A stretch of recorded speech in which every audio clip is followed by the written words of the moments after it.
Hello বন্ধুগণ, good morning. আজকে Saturday, আর স্যাটারডেতে কিন্তু আজকে তাড়াতাড়ি উঠিনি। আর যাই হোক, 9টার সময় উঠেছি আজকে, অনেক দিন পর। আর উঠে মুড়ি ভেজানো জল খেয়ে পেটটা ঠান্ডা করে তারপর 1 কাপ লিকার চা খেয়ে নিলাম। এরপর কারণ ছেলের কালকে জ্বর ছিল, রাতে জ্বরের ওষুধ দিয়েছিলাম, তাই একটু ভাবলাম একটু বেলা অবধি ঘুমাক, আর আমরাও তার সাথে একটু ঘুমিয়ে নিয়েছি। সকালের দিকে ভালোই রোদ ছিল, কিন্তু তারপরেই দেখলাম যে অঝরে বৃষ্টি শুরু হয়ে গেল।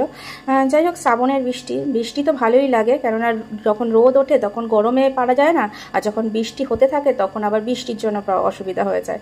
যাই হোক, আমরা বৃষ্টি একটু উপভোগ করে নিলাম। আমি ভালোই লাগছিল। যাই হোক, বৃষ্টিতে পুরো তো ভিজতে গেলে ঠান্ডা লেগে যাবে, এই বয়সে আর ঠান্ডা লাগিয়ে লাভ নেই, শুধু শুধু ডাক্তারের খরচা বেড়ে যাবে। যাই হোক, আমার হাজব্যান্ড অফিসে বেরোবে, এই বৃষ্টির মধ্যেই বেরোতে হবে, কিছু করার নেই, তাই ওকে খাবারটা দিয়ে দিলাম। সব ক্লাসেরই এখন তো এক্সাম চলছে, তো আমার স্টুডেন্টরাও দেখো চলে এসছে, তো পড়িয়ে নিচ্ছি। যেহেতু সোমবার থেকে আবার এক্সাম আছে, তাই স্যাটারডেও পড়িয়ে নিচ্ছি। আর আমার হাজব্যান্ড চলে গেলে তাই ওকে একটু টাটা করে দিই। এরপর ভ্যানালা দাদা চলে এসছে, সবজি নেব, তাই সবজিও কিছু নিয়ে নিলাম, যেটুকুনি দরকার ছিল। সবজিটা নিয়ে এবার আমার ছেলে কাঁকরোল আর উচ্ছের মধ্যে তফাৎ দেখছিল। যাই হোক, ও বুঝতে পারছিল না কোনটা কি।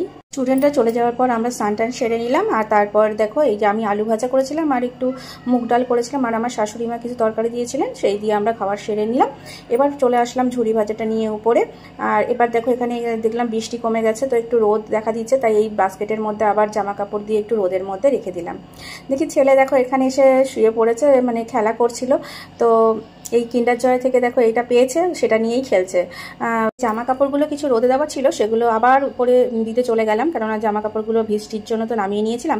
তো না দিতে গিয়ে দেখি দেখো এখানে একটা ঘুড়ি পড়েছে ছাদে। তো ছেলেকে আবার ডাকলাম, ছেলে ঘুড়িটা নিয়ে একটুখানি মানে সুতোটা গুটাচ্ছিলাম, তো দিয়ে ঘুড়িটা দিয়ে খেলছিল একটু। তারপর আমি জামা কাপড় মেলে নিলাম, দেখো রোদ উঠেছিল, তো চলে আসলাম নিচে। দেখো রোদ পুরো আমাদের বিছানা অবধি থাকে, যেহেতু কাচের জানলা। তো যাই হোক, জানলা ঠান্ডা বন্ধ করে নিলাম, একটু গরম আছে, বৃষ্টি যতই হোক তাও গরম কমছে না। যাই হোক, আজকের মতো চললাম, টাটা।